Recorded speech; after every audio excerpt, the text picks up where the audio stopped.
In a world overrun by neocon warmongers, and with the mass media in the pockets of the cabal elite, there remains one bastion of truth amidst the confusion. One beacon of light shining through the murky fog of spin and Islamophobic propaganda. That's right, it's the MP Radio Security Council, the final frontier in the fight for freedom and fairness. I give you the Security Council. أبدا لن نحيد أبدا لن نحيد أبدا لن نحيد عن خطى الإيمان دربنا درب قويم دربنا درب قويم بالهدى القرآني أبدا لن نحيد أبدا لن نحيد أبدا لن نحيد عن خطى الإيمان دربنا درب قويم دربنا درب قويم بالهدى القرآني سائر في طريق الحق يا Once again, Assalamu alaikum wa rahmatullah. You're listening to Middle Path Radio, and this is the Security Council. I'm your brother Ahmed, and I'm in the studio tonight, with Mr. Producer. We've got some very interesting topics to discuss we've got some very interesting issues that's really trending in social media and in other circles. What we're going to be looking at, we've already tweeted earlier on in the day. These are the following 5 agendas. We're not going to stick to them strictly, by the letter, but these are the following agendas. Number 1, U.S. Army fails, okay? Or U.S. Army #fails, okay? Number 2, Poppy Hijab. That's right. We're going to be discussing the Poppy Hijab. Number 3, the Russian reaction to Tim Cook's gay announcement, in inverted commas. So, yeah, if you didn't know, the company that makes your iPhone, guys, he said that he's come out and declared himself a homosexual.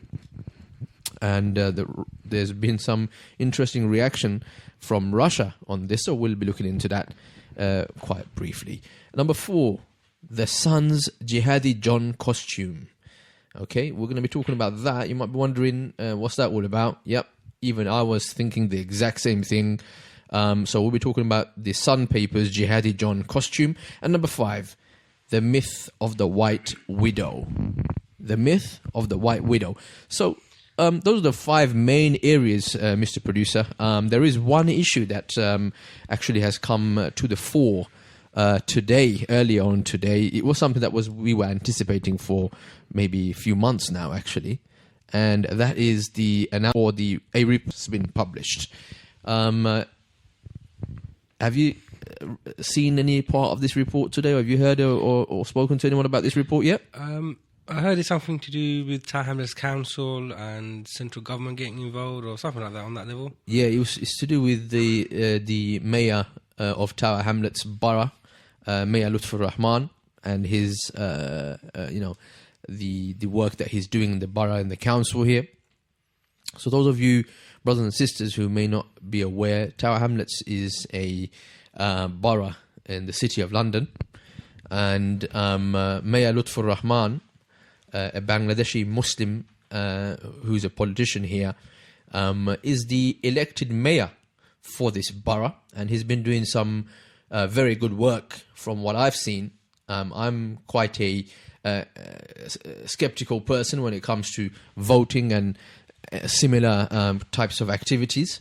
However, from what I've seen, the mayor seems to have a very good track record, and he has turned the borough around quite some bit, to be honest with you.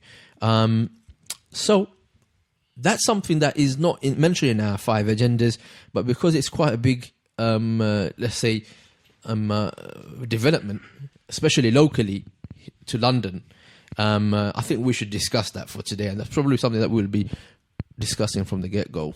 Just before we start, Brother Ahmed, you're not sounding yourself today. Yeah, I'm just I'm not doing very well. I'm not feeling so great. So, but I'm always here for the Security Council. Café Ikhwan.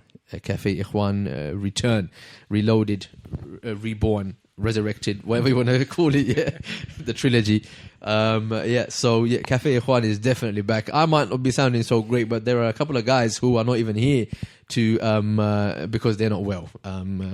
Actually, one of our presenters, I'm sure you guys who are local will know it's raining quite badly, and the roads are not a place that you want to be there right now. I just drove here, and it was quite precarious, to say the least. So one of our presenters caught up in rain, and the other one is under the weather. So we wish him a speedy recovery. So Robert the Beast Mugabe ain't here, and Desmond Two Guns is down and out.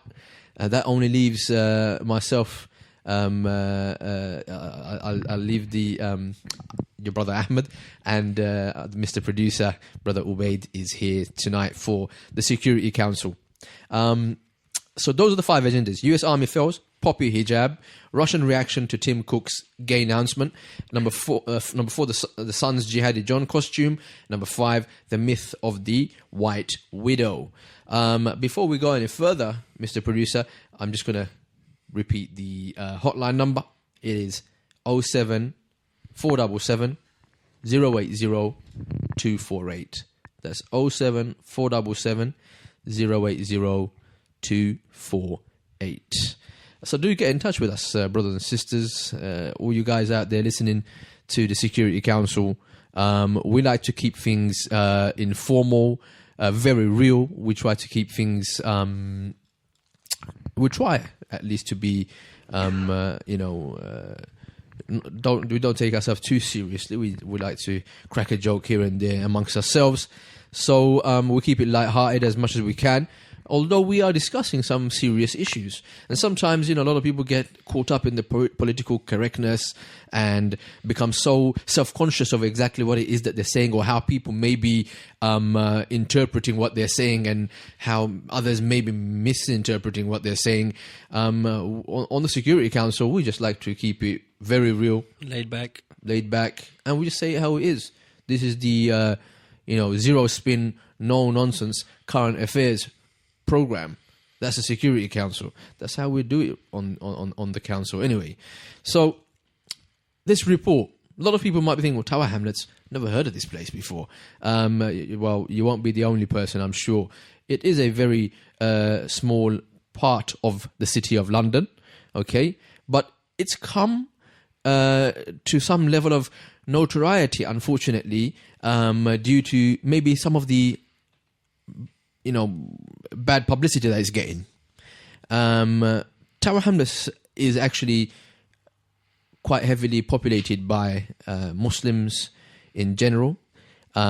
Christians and Muslims actually share a almost equal percentage of the population in the borough. So that's quite a high Muslim population. I think it's something like 33%. According to the census and the statistics that the local borough and the local authority has provided, I think it's something like 33% Muslim, 32% Christian, and I think there's quite a large chunk who have declared themselves atheist in this borough. Okay, I think something like 19%. Don't quote me on that one. And then there's like another 12% who decided not to declare their faith. So they may have been Muslims, they may have been not Christians or otherwise, but they didn't declare their faith on that census form that they filled up.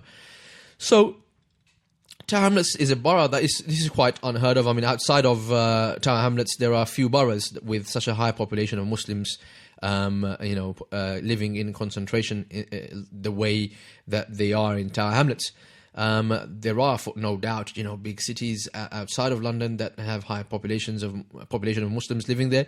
Bradford, Oldham. There are huge, many number of different cities, like even Birmingham, Manchester. They have high Muslim populations. But Tower Hamlets in London, specifically the capital city, has been getting some bad publicity. Okay, now the mayor, who the people of Tower Hamlets, by the way, and I said they're almost like a half-half split between the Christian and the Muslim population here. Those people have, by a majority, voted Mayor Lutfur Rahman into office. And he's done quite a good job when it's come to housing, when it's come to student policies. I understand that he has actually not reinstated, but decided to keep the EMA, for example, the education maintenance allowance given to students to encourage them and to maintain their costs and so on and so forth. This has been actually scrapped outside of the borough, and it's not in practice anywhere else. So and he's done a lot of good work for old people in the borough. So he's regenerated a huge number of properties, created homes for a lot of people. So, he's looked out for the people, that he's serving in his community. For one person, like I said earlier already, I'm not a huge believer of voting as such. I don't think... sometimes, that is the way or the be all and the end all for all, challenges and problems. But I have found what the mayor has done to be quite exemplary. So I was, pleasantly surprised to hear about those things. So I thought, well, he seemed like a decent man. However, for some reason, there's been a lot of criticism coming out of the usual camps. Yes, namely and we're going to come out and say that in the Bangladeshi community, from which Mayor Lutfur Rahman himself hails from, certain secular elements of the Bangladeshi community, certain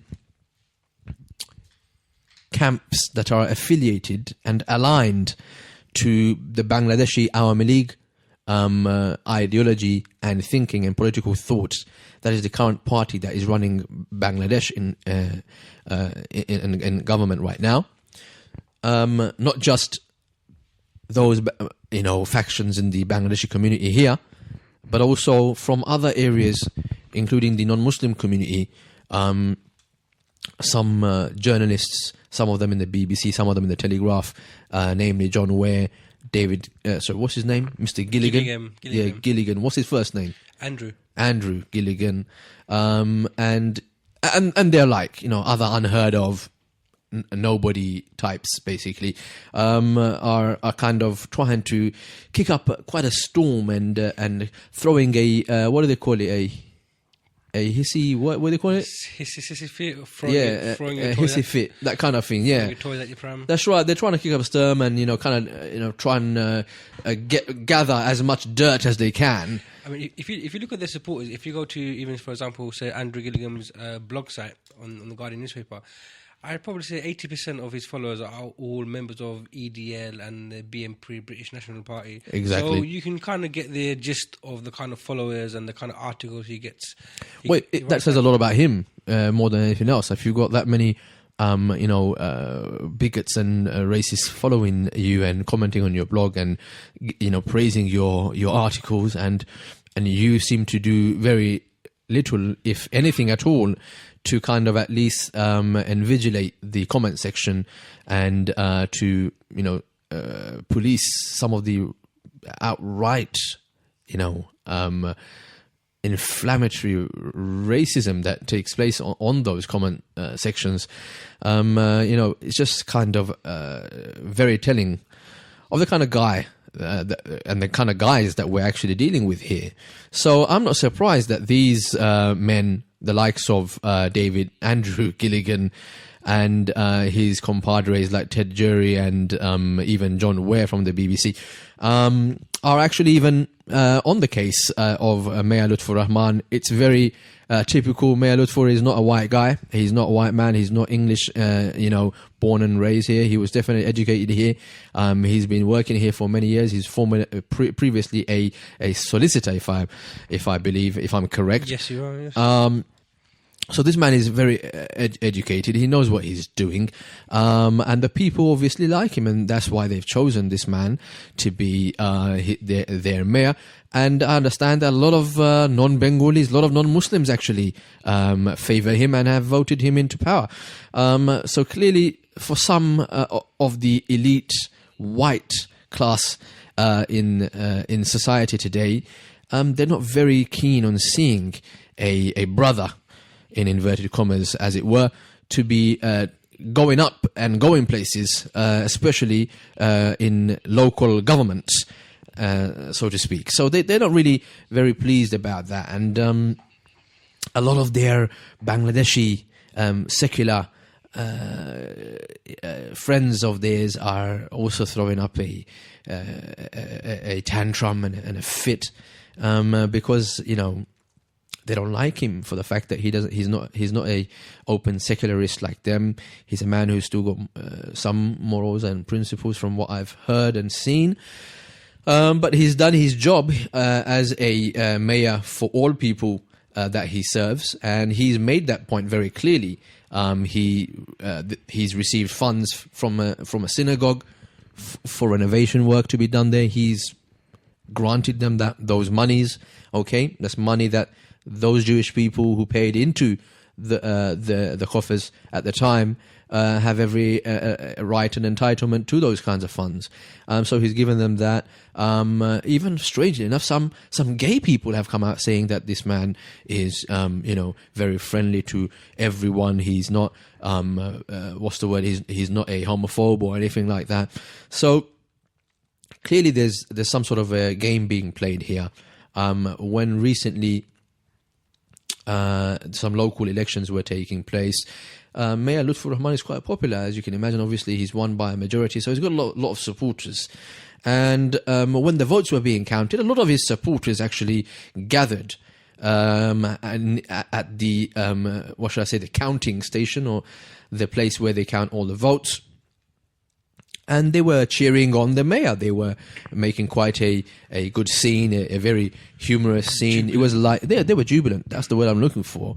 It was all good fun, to be honest with you. I personally wasn't there, but I've heard and I've seen pictures of it. It just looks like guys having a good time.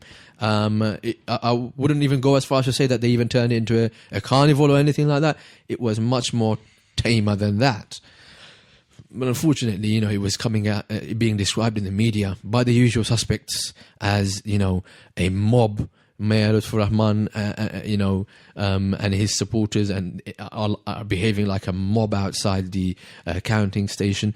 So it's just really pathetic how politics has descended to that level, where it's become quite apparent that it is really a case of some bigots, some secularists, and their alliance against Mayor Lutfur Rahman. Mayor Lutfur Rahman is by no means an Islamist.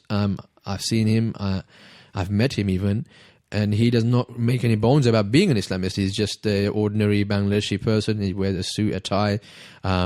Just for your information, he doesn't have a beard, if that even should make any difference whatsoever if he did.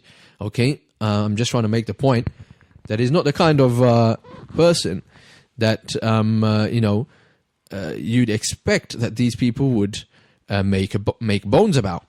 But there you go. This is proof that it's not good enough to be, clean shaven and to be wearing a suit and to be involved in politics and to be winning votes and that kind of thing. You have to go all the way and be a secularist or an atheist, a Islam hater.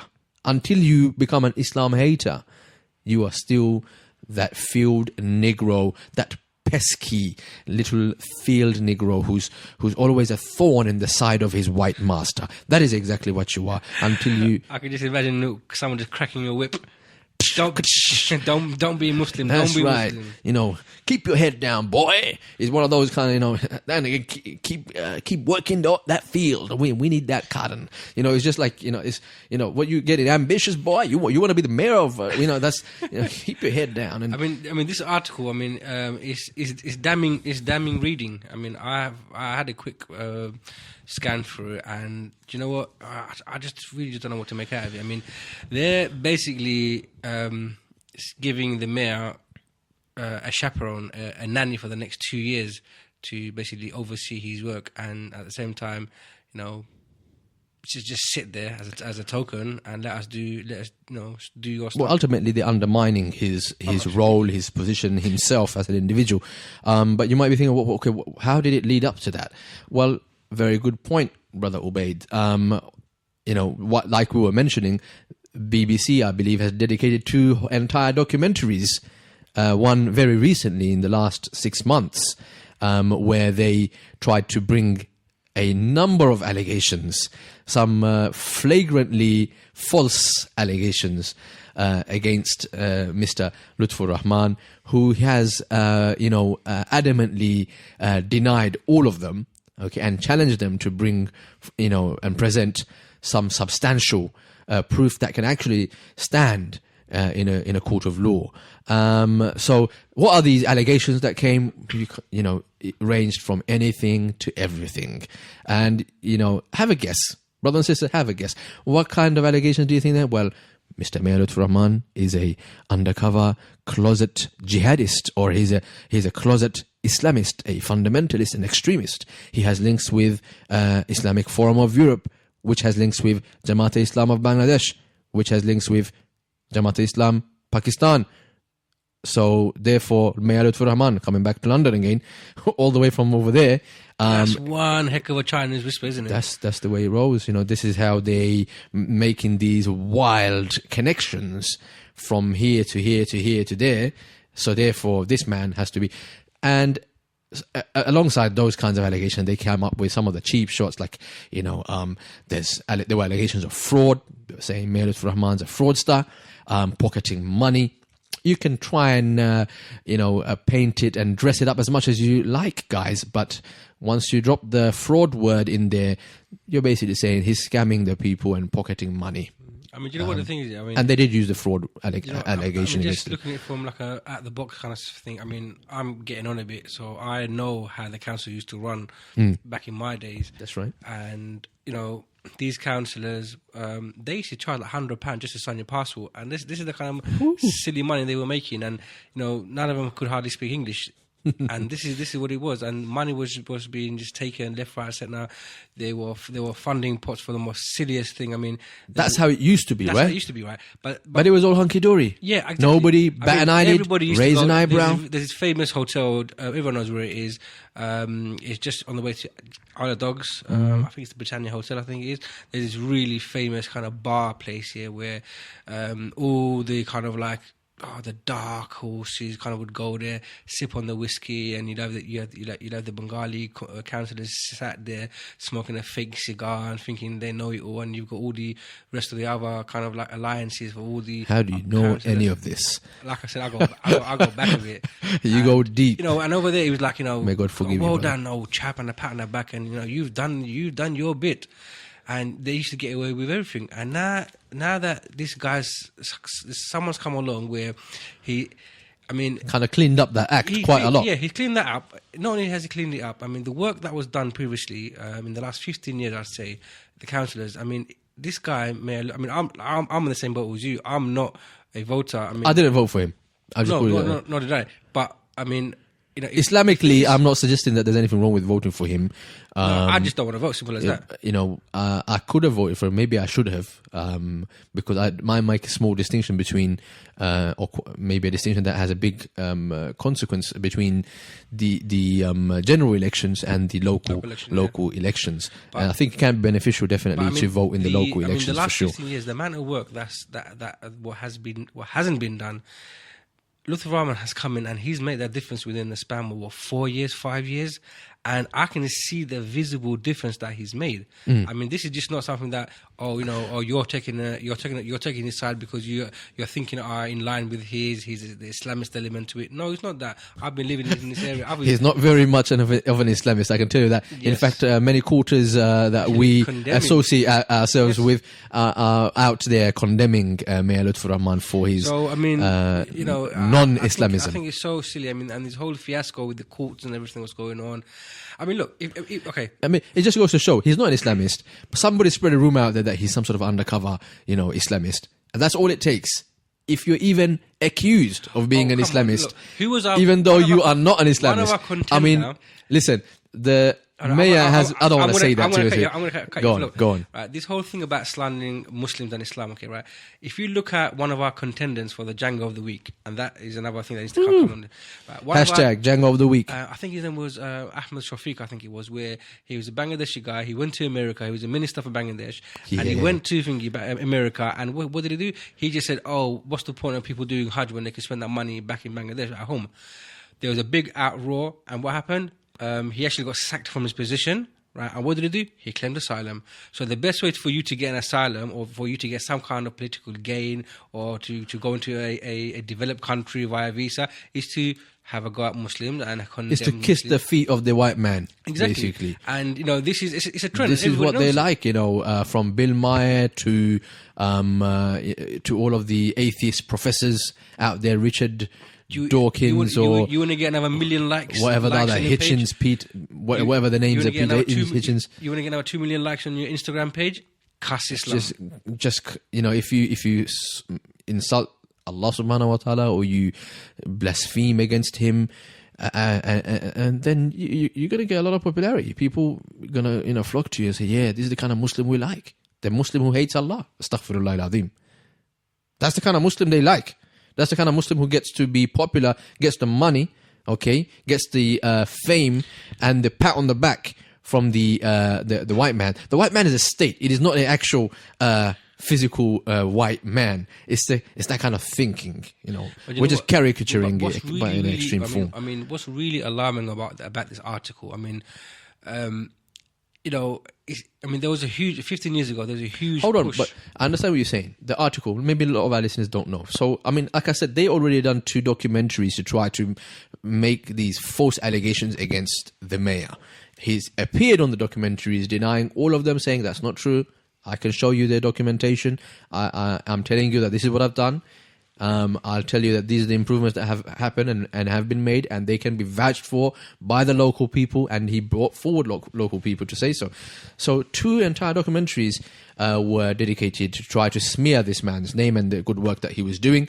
And also on top of that, because these are BBC documentaries, the government decided to take notice of a small borough in the city of London, okay?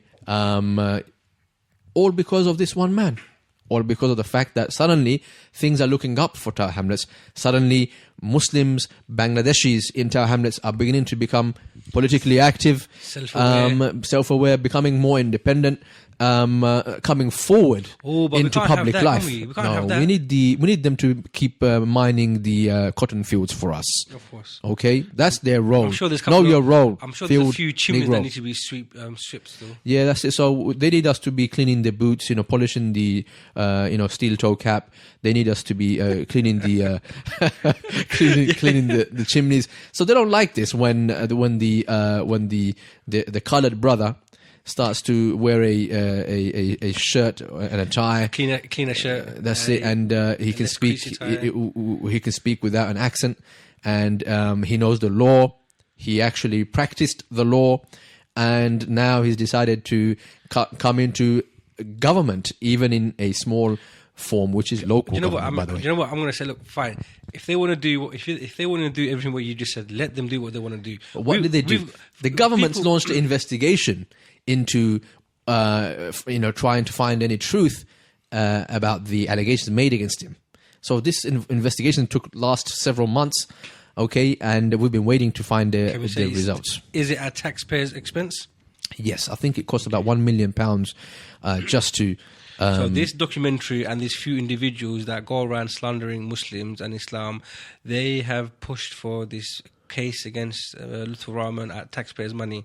Thank you very much. Thank you very much. If you people are worried about where your taxes are going and how the money is being spent in the local government as well as nationally, then go ask these guys who have launched this £1 million investigation against the small borough of Tower Hamlets. With this investigation, I mean, what does it entail? I mean, what is it? What is it that's so damning about this investigation? I mean, everyone goes through an investigation process where there is a big major issue. So there was some. I'm not going to read from the actual report. That finally the report is out and they have presented their quote unquote their findings. Believe me, I spent quite a long time trying to read through this document. To put it in euphemistic terms, it's full of semantics and jargon and a lot of kind of ambiguous, airy-fairy stuff. If you got some substance on this guy, then I'll tell you right now, them reports that I've read in other cases, they are clean and clear cut to the point. Okay. They are precise. They are damning. Okay. This article, I had to read through. Sorry, I'm just saying, I had to look for where is the indictment here, guys? They're like, there was some failure in the process here. This particular protocol that they're following is open to abuse. However, they didn't say that it is being abused. Okay. They haven't said they've got any examples of abuse. Before you carry on, okay, I want to know a couple of things, okay. I want to knock this topic on the head, okay, right, and just finish it. But I want to know: has there been any? You don't even know what I want to say. No, I know what you're going to say. The answer is no. Has there been any criminal offence taking place? There has been no proof that there's any fraud taking place. Okay. Fraud is a criminal offence. Okay. There's no proof that there's any link of the mayor and his team to any kind of extremism. Okay. Or association with Islamic Forum of Europe, who is associated to Jamaat Islam Bangladesh, who is associated to Jamaat Islam So Pakistan. all the allegations, but all the major Who is allegations... associated to Muslim Brotherhood. Yeah, so all the major allegations that these Who's associated to... Yeah. TV and these reporters have been making, and it's gone to the courts, it's gone to central government. Those were the real things that they were actually revolving around. The allegations of extremism, allegations of, And nothing's been proven. None of that's been proven. Okay. There was one allegation about how the mayor was actually favouring Bangladeshi charities and projects in the borough when he was approving grants for those projects. I read about that. They brought forward some cases where they said, there was a failure in the way that they actually processed that application here and there, but nothing definitive to say that this man is a racist Bangladeshi who is favouring Bengalis over white peeps. There's nothing in there in that, because they've got plenty of case studies where Mayor Lutfur Rahman has given money to gays, to Jews, to non-Bengalis. Okay. So Tower Hamlets Council with this report in the limelight. What's the difference between Tower Hamlets Council with all these allegations that have come out compared to another borough, say in Stratford, for example, or Newham? Or Newham, for example. Newham is a good example. What I sense from this is every borough, every council has its ups and downs. Just go to Waltham Forest. I'm telling you, there are some serious miscarriages, taking place in certain boroughs. In and out of London. If that's happening, so across that means the country, is the only borough at the moment that probably has making less mistakes than any other borough. But we just happen to have guardian angels watching us now. No, you just happen to have a brown guy who's in charge and doing things differently. Guardian angels from the central government coming. Now, because of this report, they're trying to make it out as this report here is a damning indictment on the borough of Tower Hamlets, and he's exposed Mayor Lutfur Rahman for being a what? Not a fraud. For being a what? Not an extremist. For being a what? Well, maybe some talk about how he could have been a little bit more fair. Do you know what? Okay, right. Listen. And more professional when he was approving the grants. That's all I read. I read page upon page upon page. I was like, where's the fraud? Where's the extremism? Where's the the guy's a racist. He's doing ethnic politics. Okay. 07477 080 Somebody call in and prove us wrong, please, because this topic is not going to go out of my head until somebody at least comes with another angle to the story to say that no, you are wrong and the mayor has done this. Can somebody please call in? Call in, text us, give us WhatsApp message. I can't even, bite your head off, over the I air. actually want somebody to call in or even text in to tell me that, no, these are... I'm apolitical. I don't do voting and stuff like that. I haven't voted up till today. And I intend to keep that streak. That's the main reason why. Does that mean you're going to be joining the Russell Brand bandwagon? Well, Russell Brand came about and he tried to make this thing very trendy. I've been doing this long before Russell Brand, came onto the scene. We have the Ahmed Brand going around now. I've been saying this for a long time. You guys stop believing in the fake promise of the power of the vote. Perhaps on a local level there is some, benefit to be secured. Hey, is Russell Brand getting any tips from you? That's what I want to know. I cannot comment at this moment in time regarding any specific individual case that is currently open and ongoing. So I'm not at liberty to say. And you do not have the necessary clearance to ask and obtain that information. So moving on, that's exactly what's happened. They came out with a very weak, and we're going to move on, we've got other issues to talk about. But this report was weak. This report was lacking. It was lame and pathetic. After 2 documentaries and such a palaver they kicked up over these false allegations, I always say now that I've seen this report and it contained none of those allegations in there, I would say that now I believe the mayor that those allegations were motivated by racist views and a racist agenda. Okay, and that is why I started off the program making those kinds of, cynical, satirical, and sarcastic comments. I now fully believe that this is exactly why they made these allegations. They wasted public money when they did the documentaries. I understand BBC is a public body. It takes taxpayer money.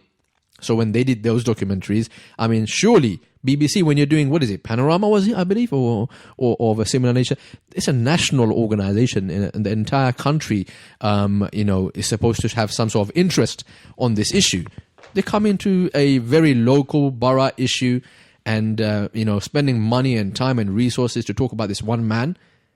If anything, they made this man, Mayor Lutfur Rahman, all the more popular because I didn't care about him prior to all of this onslaught against him, and now I'm really liking this guy. You know what? They done the mayor a huge. I want to make an executive decision here.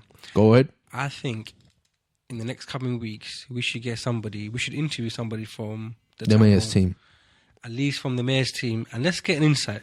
Let's get an insight to this report, the investigation, what's going on, and at the same time, the opposition. Let's get their views. Absolutely. Let's hear what they got to say. Let's hear how they feel about wasting taxpayers' money on this chicken run. This kind of gutter politics. This borough has been suffering from unemployment for many years, decades. Drug problems, higher crime rates, it's been a severely deprived borough, and it's documented. This is all well recorded. The statistics and facts speak for themselves. So what the politicians should have been doing, like Mr. Mayor Lutfur Rahman decided to do, is get their act together, drop their, he's that party and I'm this party and he's an Islamist or he's a brown guy and this guy's a white guy or he's a Jew or a gay or whatever.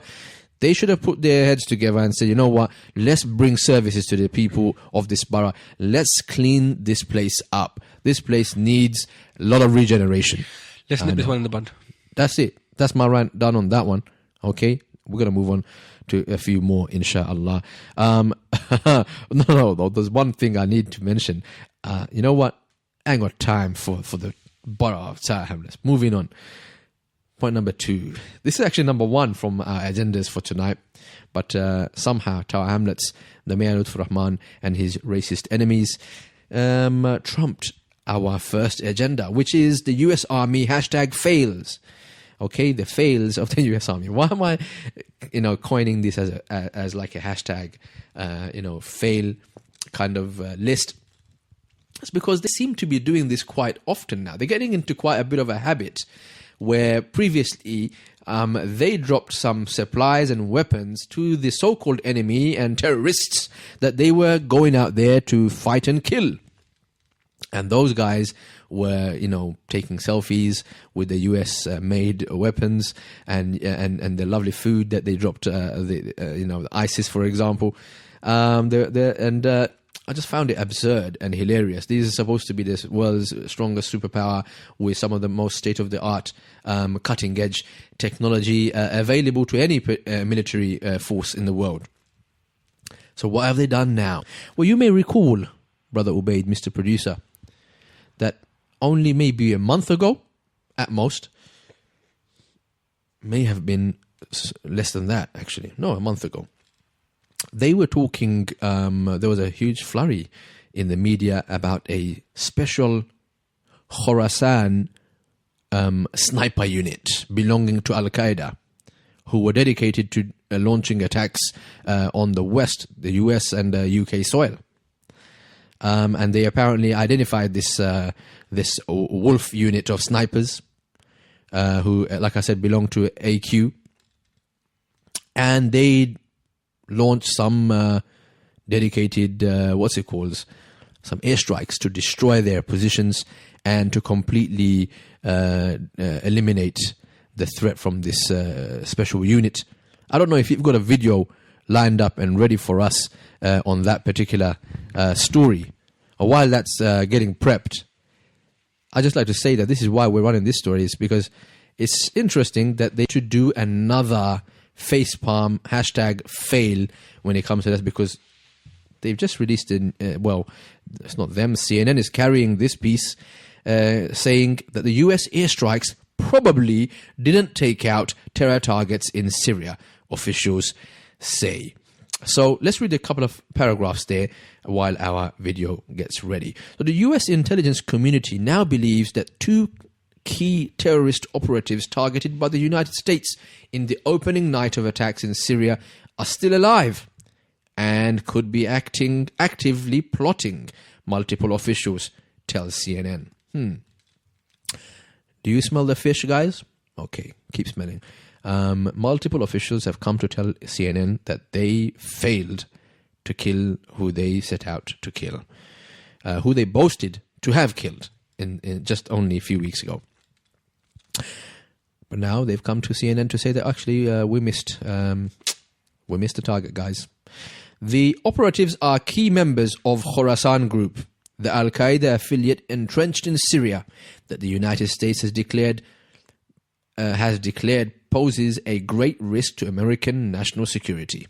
One official with direct knowledge of the latest US assessment said the working assumption now is that both Mohsen al-Fadli, the leader of the group, and David Drugeon, a French jihadist and key member who is believed to be a skilled bomb maker, are still alive and well. I inserted the words "and well."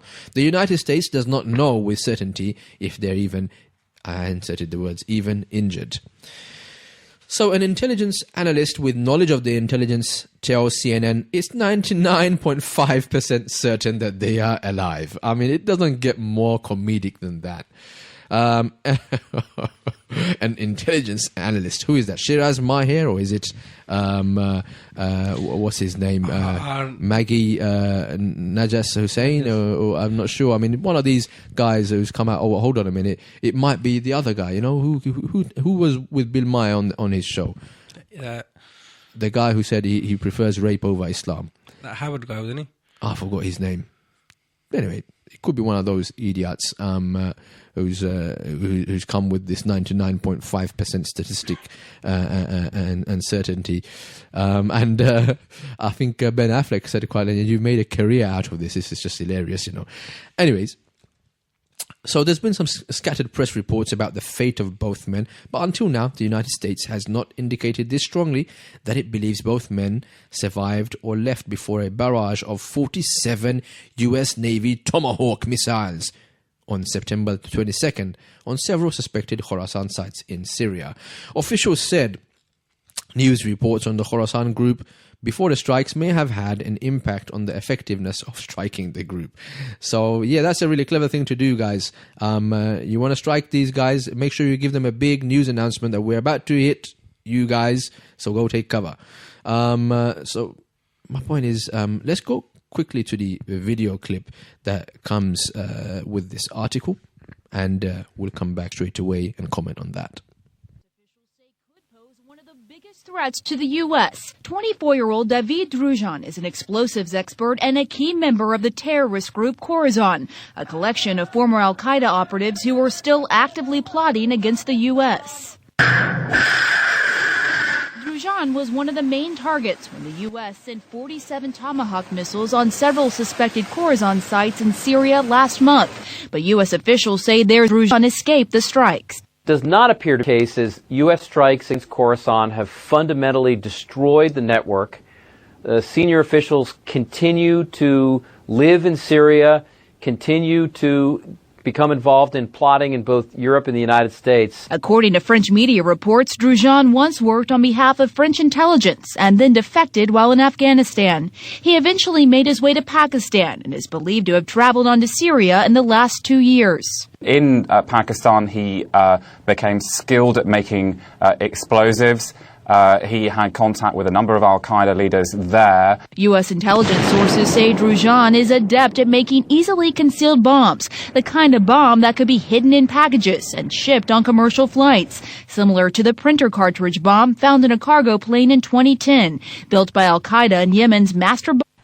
We'll just cut the video short there because I think everybody gets the gist of what's really going on here. I mean, if you're going to be so embarrassingly bad with your military weaponry and all of the state-of-the-art weapons that you have, that you keep boasting about, then when you do a boo-boo like that one, and not the first time, by the way, after especially boasting that, yeah, we're taking out this elite unit of al-Qaeda, and you know their threat is now eliminated, you don't come back only a few weeks later and tell the whole world that actually, you know, we kind of missed the target. I wonder who died actually in those airstrikes, first of all. It's quite worrying because, I mean, if this... Who did they actually kill? It's not even that. I mean, there must have been some kind of other agenda here because obviously they're not going to say why they really went out there. But so these are my three points. I totally agree with you, Mr. Producer, that number one, they would have probably killed some people other than the group that they were targeting. Namely, shall I dare say that famous word? Go on.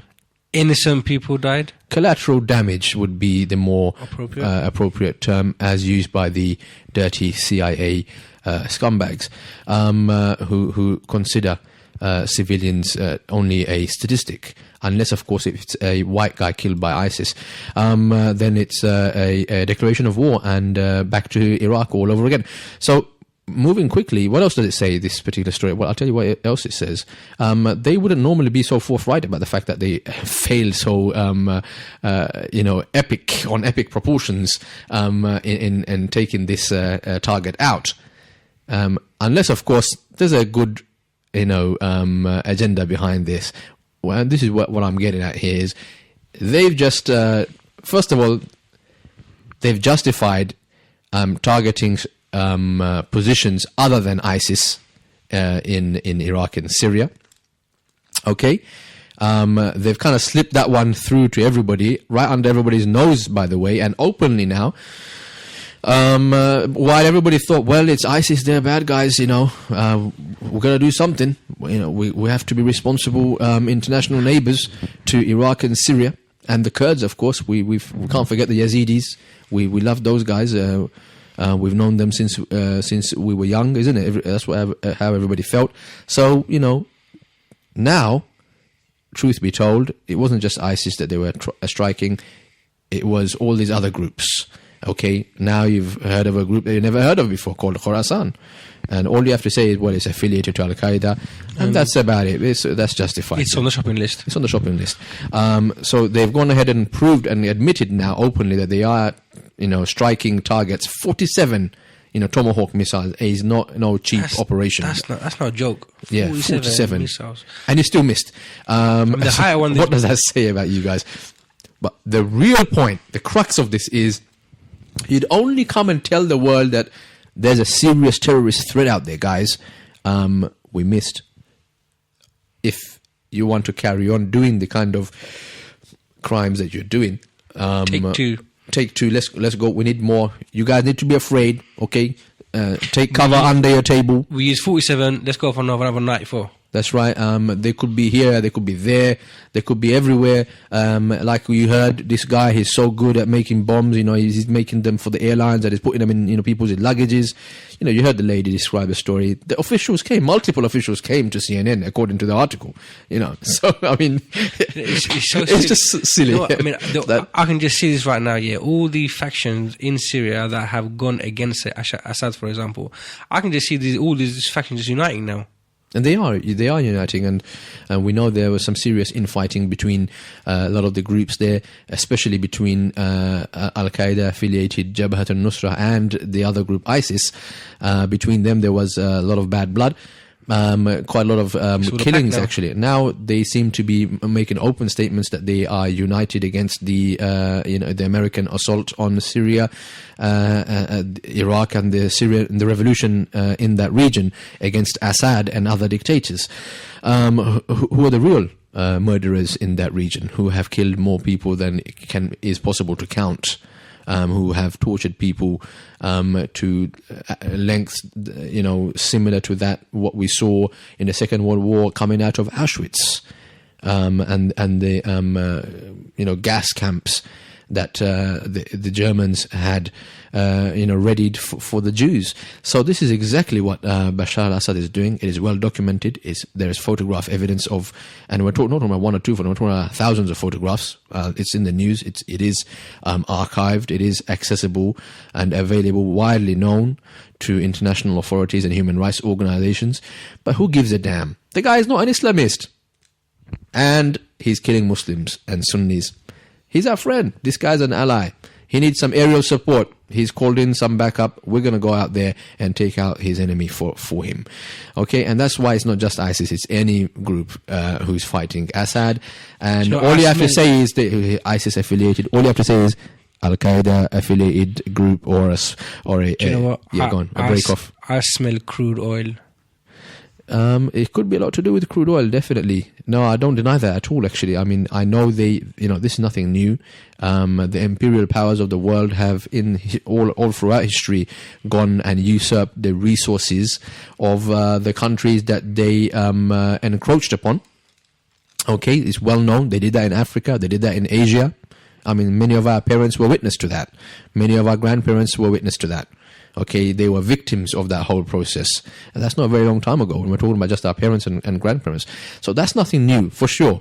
But they are actually driven by ideology. That's where I take it to another level, where I think they are driven by their ideology, their belief in their way of life, their religion. There may not be a God in the center of it, okay, in the conventional sense, but they believe in in their system and their model of life and the world, and they feel like evangelists that they have to go with jihad. I'm talking about Anglican, Christian kind of crusadish jihad, to the other parts of the world and civilize those savage Arabs. Give them democracy. Give them some democracy and show them how to vote and choose a leader. Just give them a flat screen TV. And that too. And a satellite dish. Absolutely. And that's really exactly what's happening. Exactly. That's exactly all that's happening over there right now. They're getting internet and stuff like that. So those people are now liberated from the problems that they were suffering from in those countries. So, that's really the story that I wanted to talk about today. Really, America is making it a habit of doing these types of fails. I mean, do you know what? It's so kind of... They're not even going to apologize for these mistakes. They're not going to... They just see it as, we're only humans. We make... That's the kind of sympathy. Because they know the American and the British and the Western public in general are that naive. Their natural reaction is not like, oh my God, you launched 47 Tomahawk missiles and you still missed. And you're coming back to us and telling us, guys, be afraid. These guys are at large, okay? And he's an expert in making bombs and he can put them on planes and stuff like that. So yeah, be afraid. And basically what we're saying is we need your support again, all people of the public. to go and drop some more bombs and carry on this fight in the Arab world, and maybe take some more oil and land and, do you know what? and government power. See that guy that's just to go backtrack a little bit. Yeah. The guy who's doing the investigation for Tower Hamlets, was his name John Pickles or something? Eric Pickles. Eric Pickles. I think he needs to go to the White House. I think he needs to do some of his investigative work over there and see where public funding is going. I mean, you know, military expenditure. Yes. Eric Pickles, he's a story in his own right. Man, why did you not bring that up earlier when we were going through that story? Because Eric Pickles, he is a story in his own right. And I gotta say this because I'm nominating him tonight to be the Django of the week. Okay, Eric Pickles is my choice for Django of the week. Okay, because there's some interesting stories. He's investigating alleged financial improprieties in the borough of Tower Hamlets, and mishandling of funds and grants, and even allocation of property, and so on and so forth. He is the very squeaky clean Eric Pickles. Squeak, squeak. Squeak, squeak. Or is he? Well, we'll bring you some very interesting articles on that, and some facts and figures as to how much this guy gets through on his expenses budget. That is basically you and my money. Let's go straight to the Mirror, where it says in its headline that Eric Pickles, I think this guy is a minister, or is he just an MP? I think he's a minister. In the Mirror, it says Eric Pickles spends up to £76,000 a year on tea and biscuits. No way. Oh, yes. Tea and biscuits after lecturing others to keep costs down. End quote from the Mirror. Okay. He spends how much? £76,000 a year on tea and biscuits. That's just tea and biscuits. We're not talking about the cakes, we're not talking about the sandwiches, we're not talking about the other hospitality services. They probably have, cigars and cigarettes and, whatever boys club kind of quirks and perks that they throw at each other in their meetings to thank themselves for the hard work. Then this guy is, unbelievable. Here's the story. Roly-poly Tory has been told to stop spending so much of taxpayers' money on Jaffa cakes and tea bags. ROFL. You know what? He's got a mug that you get free from Kellogg's Cornflakes or something, and he spends that much on tea and biscuits. That's right. So that's the kind of money this guy. His communities and local government departments spent $13,420 on hospitality and catering for the whole of 2012, but that soared to a hefty £57,000 and something pounds in just the first 9 months of 2013. That's just last year. This is the same Eric Pickles who is investigating Mayor Lutfur Rahman into the allegations that Mayor Lutfur Rahman is giving money to Somali youth projects. I'm oozing with confidence that Eric Pickles will feel that guilty conscience and try to give back some biscuits. I don't think he can regurgitate any of that, man. The guy. I don't think I'd want to see that. Yeah, and so when figures are released for the whole year, the amount could have risen to an eye-watering £76,000. Labour, the party I believe that he belongs to, last night seized on the huge spending presides over Mr. Pickles. Sorry, he's a Tory, by the way. He's a Conservative, excuse me, who has spoken of his battle to reduce his expanding waistline. Poor guy. Eric Pickles lectures councils about cutting down on hospitality, but his department's food and biscuit bills has soared. It's about time he practiced what he preaches, said Shadow Community Secretary Let's get a hashtag and a petition Eric Pickles to go and do some cost cutting in the White House. I totally agree with you. I think he needs to clean up his own house, my friend, because I say leave his house where it is. I like it. £76,000 tea and biscuit. I like that. £76,000 just on tea and biscuits. That's excluding the holidays. That's on top of the salaries that they get in, the high salaries that these guys get. So it's just the hypocrisy of this. It stinks so bad that it's almost difficult to breathe right now. And that's the kind of stuff that is happening here in this little borough of Tower Hamlets, and the Bengali man who's kind of risen to the top there, and he's become very popular with not only the Bengalis but with a lot of non-Bengalis in the borough. But on Eric Pickles, I know you're about to switch to another agenda. I have one more interesting. Before you do, I was going to say, fact. Brother Ahmed, you're not looking very, very well at the moment. I think let's make this next topic our last topic. And we call it a night. I think that's exactly what I intend to do. Definitely. I can't really go on for very long. But there was this one interesting fact I'd love to quote directly from the article itself, but I'm not sure if I have it right now. Can I just add a quick topic in there? We'll talk Yeah, very briefly on this. This article inside, it was on the 5 Pillars website today, and when I saw it, I just literally laughed so loud. Oh God, I don't know. I mean, I showed my wife, and it was like. It was. Anyway, basically, It's the next company. agenda that we've got, yeah? Yeah, well, it's a side agenda. I'll slip Or is it that in another there. one? Is another one, yeah? Go on. Yeah, basically, what it is, there's this new company from America. They're coming in, and in the coming months, they're going to be stocking alcohol-free whiskey on shelves of supermarkets. Alcohol-free whiskey? Yes. How is that whiskey then? Well, it's alcohol-free version, and apparently Scotch. That's like I think that's the biggest kind of whiskey company. They've got some sort of kind of patent thing, and they want to take them to court or something like that. But I mean, Unbelievable. I mean, I don't know. I mean, This is the article. I've got it right here. You want me to? yeah, far away. It says here in the Mail Online, dailymail.co.uk, welcome to the Halal Inn, Britain's first alcohol-free Islamic pub.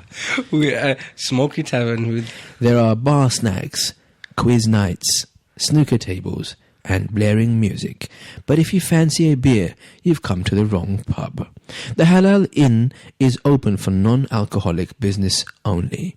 The country's first Islamic pub opened. You should do the advert. The country's first Islamic pub. Oh my days. I mean, is that even a thing now? The country's first halal Islamic pub. Islamic pub. How it's like, it's not a pub when there's no beer in it, mate. So Do you know, it's bad enough you're it's having like shisha calling, lounges everywhere. you know, milkshake, but you're not putting any milk in it. It's not milkshake if you ain't got no milk in it. So it ain't a pub if there's no beer and alcohol in the place. So you can't make a pub Islamic. That's like, you know, what was it? The last week we had this example and prominent Muslim figure from the BBC, a lady, by the way. I forgot her name, Mishal Hussein or something like that her name was. And she decided to have a tirade against the jihadists. It's quite popular in fashion these days to go against the jihadists. And she was presented as some sort of a very Muslim important personality. But she openly says in the article that I drink alcohol and I'm not very, you know. Well, alcohol-free whiskies. Yeah. She's probably at this pub most of the time. The halal pub. You see the confusion that this can create. Like, no. I drink beer, I drink whiskey. It's just a halal version of whiskey. Yeah, can I have a shot of? Can I have Bloody Mary? Can I have Bloody Mary that you slaughtered in the name of whatever? Astaghfirullah. Can I have a Bloody Mary on rock, but the halal one, please? It's just this. You know what? I thought absurdity, shisha lounges and shisha bars were bad enough as it is. But can you imagine these places stocking up with alcohol-free whiskies now? Let us continue. Alcohol-free Bacardi Breezes. Unbelievable. Castlemaine Forex. The country's first Islamic pub opened last December in Oldham, and although trade is not exactly roaring, it is purring along. Behind the bar, there are fizzy drinks and fruit juices, including non-alcoholic spritzers and Bucks Fizz for those special occasions. In addition to tea and coffee, a range of Asian snacks is available, while Islamic songs are played over loudspeakers. Oh my word. Pub goers can play snooker, darts or carom, an Indian board game similar to billiards, whatever they're called. Islamic-themed quiz nights have also been organised. There's probably karaoke and many other things. Sounds like a youth vlog from Tower Hamlets. Unbelievable. You see how they try to culture us into, getting more and more closer into accepting alcohol. The article and the worst thing is, this is not a project or the operation of some sinister, racist white guy. This is the work of our own Muslim people out there. You saying that, right? I'm not going to mention the organization, but there's a Muslim organization, not an individual, but a Muslim organization that actually come out and said that they can understand the thinking behind it, because what they were saying was that it's an avenue, it's an alternative for Muslims that drink, for them to come off it. So they can use this non-alcoholic version. I mean, you can still sit in the same pub, you can still smell the shisha, you can smell the smoke, you can do all that kind of stuff, but it's the non-alcoholic one. So it's a way to help those people come off it. I don't know how that's even logical. How does that even make sense? How does that even help somebody come off alcohol? If somebody wants alcohol, they're going to go to the places that stock alcohol. If there are Muslims who suffer from that problem, okay, they're not going to come to your pub because they know there's no alcohol. It's not a pub. Even they're going to tell you, mate, that ain't a pub. Stop calling it a pub. It's not just the one. They've got the non-alcoholic vodka. They've got the non-alcoholic gin. They've also got the non-alcoholic Tia Maria. I don't know anything about all these different alcohols, but my point is, even I know that it can't be a vodka if there's no alcohol in it. It's like beer. Beer isn't, beer unless it's got alcohol in it. If you just make a barley drink, you don't say, "Oh, this is a non-alcoholic beer. Here you guys go." I mean, there has to be a form of distillation process. That's right. Gone through. I mean, I know a good many years ago, back in my days, they had the can version coming out of Heineken, non-alcoholic Heineken can beer, and even though it was said non-alcoholic, there's a certain percentage threshold that if it goes above, it becomes alcoholic. So there's like 0.01% alcohol. I mean, there's still alcohol in it, but it's not classified as an alcoholic drink because it hasn't met the threshold, but it has got alcohol in it. Otherwise, because it's a beer and it needs to go through that process, otherwise it'll just be supermalt or something like that. That's too scientific for me. If it says Heineken on it, it's alcohol, basically. So don't be drinking that Heineken, and don't be buying into this nonsense about some Islamic pub. It's a worrying thing. I mean, look, put all jokes aside, it's a worrying thing. It's dangerous. Look, these shisha bars that have come up out. It's shameless, man. I mean, these shisha places, they are they're pushing the boundaries out as it is when it comes to the whole element of the free mixing, the whole smoking element to it. I mean, BBC have even come out a report on the website saying that shisha causes more harm than cigarettes. I mean, I'm not even going to go into the Islamic side to it. I mean, this is what BBC reports doctors are saying this. Now, on top of that, you're going to have these £10 a pop bottles of halal whiskies, right, sitting in front, and it's that culture. It's the alcohol culture. It's the alcohol culture. The alcohol pub, the alcohol environment. And I really so see. Why not have the alcohol then? If you're doing everything else, why are you not doing the alcohol? But it's all underneath the pretext of being halal, because shisha obviously is prominent in the Arab world, so it's legit. This drink says it's non-alcoholic. So pubs are dens of alcohol, and most of the shisha places are in dens as well. Yeah, the Islam members only club thing going on. So you don't even need to have alcohol in those places, and vice can still take place there. And haram things would still flock there. Unfortunately, I can actually see this non-alcoholic thing making a big thing around here as well. I mean, I don't think it's going to be very big in shops like off license or anything like that. But in these kind of secret shisha places that are dens and hideaways, it's going to make it big. And the thing is, I mean, it's bad enough. This is the danger of the whole, us Muslims, we've forgotten, some of the basic things that were taught, as common sense growing up as a Muslim, that, imitating, the non-believers in matters of their non-belief or in matters of their haram, this is prohibited. Okay, if you imitate them in matter of non-belief, then it actually becomes a matter of kufr and disbelief. And so, in fact, the Prophet ﷺ said, whoever imitates what is from a people, i.e. a non-believing people, then that Muslim is from them. He's actually from that people. He's from the non-believers, or whoever he is imitating. So if we're imitating this pub culture and this drink-going thing and the booze houses and all that stuff and the party-going and trying to justify that with some Islamic songs, some some polka and some samosas on the side, come on. What are these brothers doing, man? If you want to make money, subhanAllah, go and do it the dignified way. What is this nonsense with imitating to be like a pub house and calling it a pub and referring to yourself as pub goers, or calling it an Islamic or halal pub? This is nonsense. This is just trying to make acceptable a type of culture that is not acceptable. Even non-Muslims, even pub goers know there are some things in that culture, that subset, that is unacceptable. That's why pubs have to close at a certain particular time.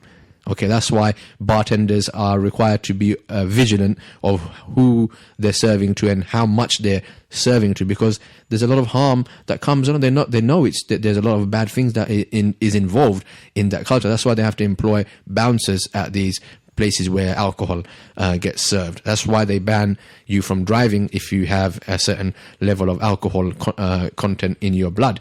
Okay, so that kind of thing is already recognized even by non-Muslims. Us Muslims going there and trying to be like them, I think it's shameful. And listen, if you're doing it to please your non-Muslim friends and colleagues, they're not very impressed. I'll tell you that right now, because they're not going to say it to your face, but I'll tell you right now, because as long as you don't have no alcohol in it, they ain't going to be very wooed and wowed into coming and thinking, wow, look at these Muslims, they're so forward and so progressive.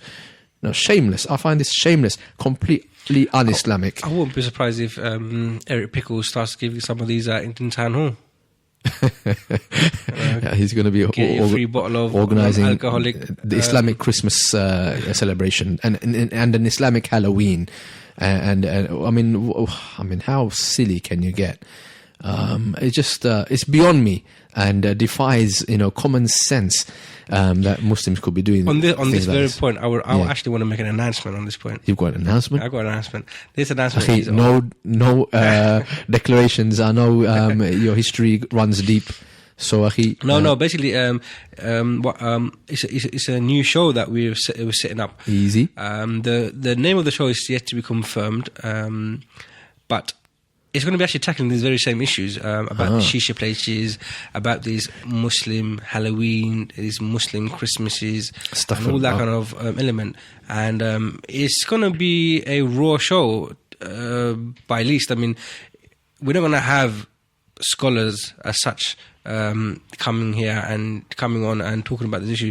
This is going to be raw street people on the street, people that are real and who are facing these issues and how to get out of these situations and how to deal with them in a proper, appropriate way. But you might also occasionally invite a scholar to just at least lay down the Islamic foundation, basics the out there. Foundation set up. A lot of people don't know that celebrating Halloween, where Halloween is a kind of a satanistic religion. It comes, from the pagan roots and stuff like that, worshipping the devil and all sorts of other things. They're not hiding that.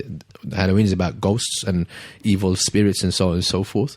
A lot of people don't know that, when you celebrate a practice from another religion or a festival of another religion, then it becomes a matter of disbelief. But definitely watch this space. More details coming up soon. Definitely follow us on Twitter. That's at Middle Path Radio for live updates on the timing and scheduling of our shows. This leads us directly on to our next headline. We're talking about how it's not like, oh my goodness, this is like a undercover project run by the white man to corrupt our Muslim, no. Just like the halal pub, astaghfirullah, just like this pub that these brothers have done, astaghfirullah. We've got our sisters on the forefront doing something very similar. This is another story in the Daily Mail. It says here, the poppy hijab that defies the extremists. Hurrah. British Muslims are urged to wear headscarf as symbol of remembrance. Notice I emphasize the word urged to wear headscarf as symbol of remembrance. So now there's this, I'm not going to read the whole thing. there's this hijab. It's not hijab. It's just a headscarf. Okay. Because a hijab is not a headscarf.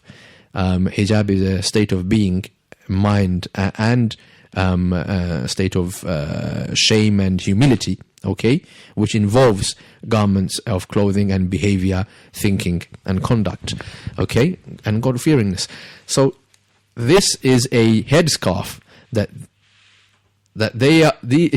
is being, British Muslims are being urged to wear this headscarf. And what is this headscarf? Why is it so special all of a sudden?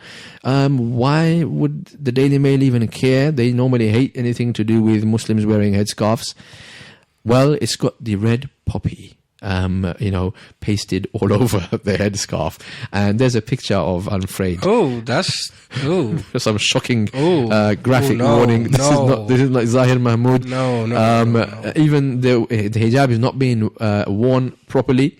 But it's hilarious. I don't know why these sisters are doing this. It's embarrassing. They should be embarrassed of themselves. I mean, you made it to the Daily Mail. That is, a new low in its own right. Okay, so it says here, British Muslims are being urged to wear a new poppy hijab as a challenge to extremist groups who spout hatred about the armed forces. Oh my goodness. Oh, come off it. So they are fighting extremists, I say in inverted commas, who spout hatred about the armed forces. We should be giving out poppies, walking up to the armed forces, who are, by the way, armed forces, who go to war, kill, shed blood, wage violence on people. I've got a bone to pick here now. Yeah, so okay, right, my bone, if you got a problem with armed forces, then you're an extremist group, and you know what you need is a poppy hijab. So, okay, firstly, do I have a right not to wear a poppy? I mean, obviously... my question is, what right do these people have, these non-Muslims, what right do these non-Muslims have to urge Muslims into wearing this item of clothing and not wearing that item of clothing? What right do these non-Muslims think they have? Is that a text message? That is a text message. What does it say? It must be special for £22. How much is it? For £22. Not 20, but £22. And a poppy for everyone else is £1. If I can't afford it, then I must be an extremist. Pathetic. £22 for that hijab. That's right. I don't know how much they the haven't hijabs been cost, to Whitechapel Market. Are they cheap? Yeah. They haven't been to Whitechapel Market. £22 for a hijab. It's a money-making scam, and it's another one of those bash the Muslims projects out there, and it's being spearheaded by some other Muslims. But of course, it is our good old non-Muslim friends and colleagues, neighbors who are urging Muslims to wear this poppy hijab, because if you don't wear a poppy hijab, then you're one of these extremist groups who is spouting hatred about our armed forces. Poor souls. Do you know what? This reminds me. They're victims. These guys. They go out there with their guns and their aircrafts and their tanks, and they get killed as well, and they kill people. And how dare you not wear a hijab? How dare you not wear a poppy hijab? So the scarf is backed by a mainstream Muslim group, including the Islamic Society of Britain. Oh my goodness. Where do these guys come out the cracks from? And profits from its sale will be donated to the Poppy Appeal. So it's not a money-making scam. Really? It actually I guarantee you. I would. I mean, I'm obviously... Do you know where the money goes? The Poppy Appeal? What money goes towards? To the Help for Heroes thing, isn't it? Help for Heroes. What kind of heroes are we talking about? We're talking about the guys who are fighting wars in Afghanistan, in Iraq. That illegal war. Those illegal wars. That's right. Yeah, the Poppy Appeal didn't happen just today with the advent of this poppy headscarf. Oh, okay, right. Okay. This has been happening for years. I understand the money's going to... Muslims need to understand, you don't have to be a Muslim to be against war. You don't have to be... You just have to be, a human being or an extremist, that's right. No, to be against extremism, you have to be... there are ways of expressing that against extremism, and that's by being a Muslim. And That's that alone is your effort that you make to beat extremism. I totally agree. I mean, you don't have to be. Why is it one labeled an extremist if you go against, a decision to go to war, an illegal war, a war that has been only a disaster for this country, a war that's been a disaster in Afghanistan as well, and they pulled out of that place, with their tails between their legs. You should watch the documentary on the BBC iPlayer, still running on there. It's called, I think, The War in Afghanistan, The Last Roar, or something like that. It paints a very bleak picture of the armed forces in Afghanistan and what they didn't achieve out there, and how the Americans were humiliating the British armed forces. I mean, they look like they did need help. You know what? Why are you going out to these places to, take over other people's countries? I found it just hilarious watching these guys speaking to people that don't speak their language. We're here to save you from the Taliban. Like, who did I ask you guys to come and help me and save me, mate? What are you doing in my country? You know what? Going back to the hijab thing. Put your gun away and go home. Wear a proper hijab. Yeah, put a proper hijab on your head, buddy. Okay, and go home. Go back. All right, go look after your family. If there was a social experiment where I don't know, if a sister with a hijab was to go on a bus, go down Dagenham from one end of the bus stop to the other end of the bus stop, obviously she most probably going to get abused and ridiculed and spat on. Yes, women wearing hijabs, these headscarves are being abused, beaten, stabbed. Okay, right. So if physically assaulted, I think it would be even more worse if a Muslim sister wore a proper hijab and was to get onto the same bus. People would see that as taking the mickey. Exactly. I personally feel that they would get attacked more, they'd get ridiculed more, and they would be abused a lot more. And some Muslims have even written about this and said, this is quite offensive, very offensive, that non-Muslims should be telling Muslims to wear the poppy, and to wear it on their head and put it in their religious clothing as well. Trying to force people. This is evangelism. And eulogizing, proselytizing is the word I was looking for, at a new level. It's not just knocking on somebody's door and saying, here you go, there's the Bible, sir, embrace Christ in your life, and I put it on your head. Wear that on your face to remember our fallen heroes. If we're talking about the Second World War, we're talking about the First World War, millions of people died in those wars. There is nothing to be, championing here. There is nothing for us to be cheerleading, and what we should be remembering was a disaster, huge loss of life, completely, gone I would say a huge waste. For what? In the name of religion? Was it the Islamists? Was it Al-Qaeda? Was it Taliban? No. It were the secularists. It were those same old politicians sending these soldiers out there unawares to fight their wars for them while they were in the comfort of their homes. These men went and died and got killed, and they killed others. Millions of people. They dropped bombs to flatten entire countries. They did not care about civilian populations. The Germans didn't, and nor did the Brits and Americans. Nobody did. I mean, we had to make friends with the Russians, for crying out loud. The Russians, when we're still not friends with them, because that's how bad they're supposed to be. You know what I mean? So this is the kind of dirty kind of game that world wars were, and they like to ask us to wear this poppy on our chest to try to commemorate the war. This is glorifying something that should be what should I say? It should be something that we should be washing our hands from. That's how I look at war. War should be something that you should be washing your hands from, especially if it's not just. Especially if people don't even know what the reasons why they're, and soldiers who fought these wars said, we don't even know what we were fighting for. And a lot of people are saying that even today.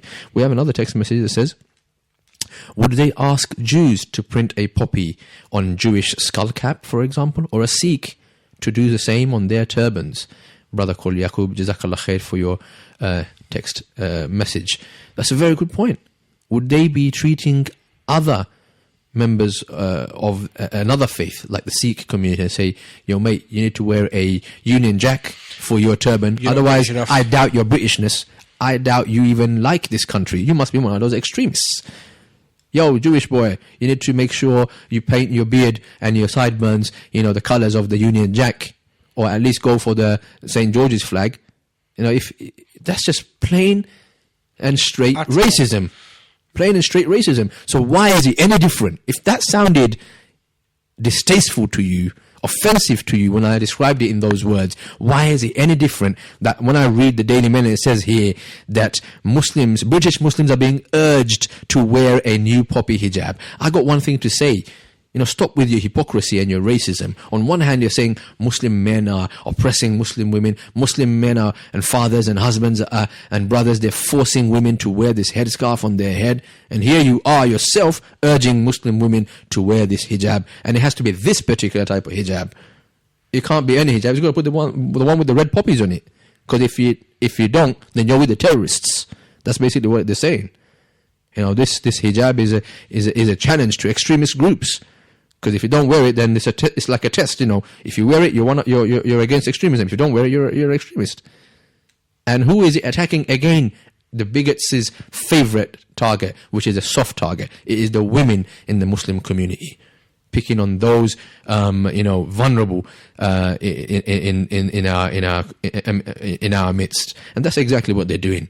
So I'm not going to really read here, because it's all about how Muslims participated in the British Army and fought wars for king and country. Okay,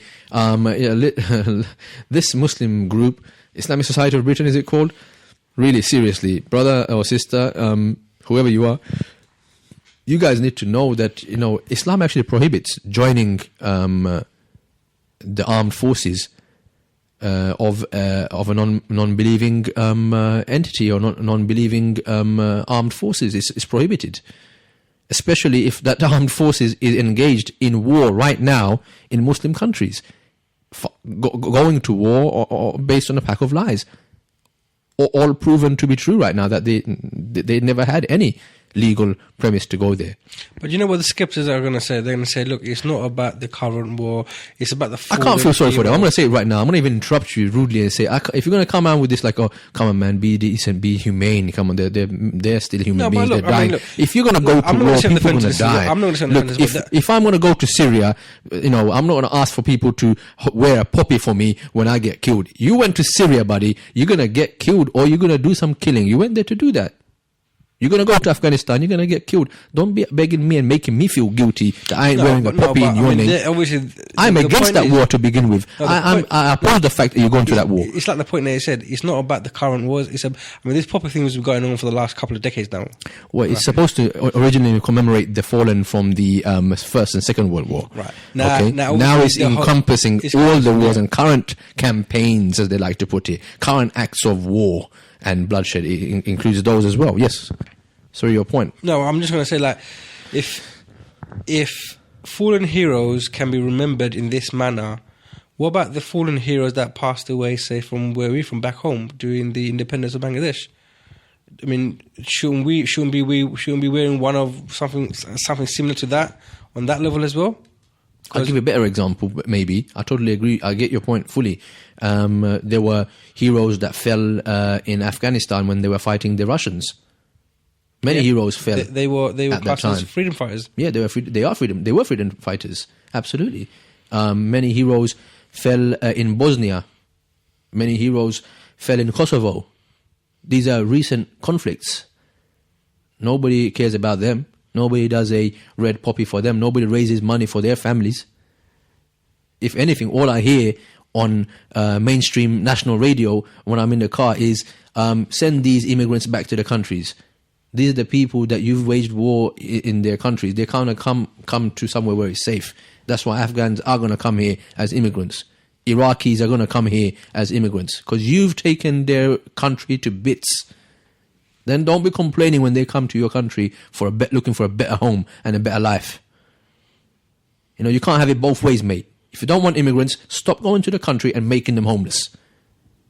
Okay? If you don't like your boys to be killed, stop sending them out there to their deaths. Okay? We're against war. If you actually cared about the boys that are being killed out there, you would never have sent them out there. if you actually gave a damn about them, you'd never send them to their deaths. It's all coming out now. When the guys who are coming back from Afghanistan, the survivors, they're saying that we were sent in there like, half prepared, ill prepared. Forget that. I mean, they were saying in the documentary that I watched, they said that they were in Helmand province, okay, which is, I think, twice as big or 3 times as big as the area that they were covering in Ireland when the British were there, and they had 86,000 troops or something like that. A huge military presence in Ireland during the problems that the UK was having there. Sinn Féin and everything.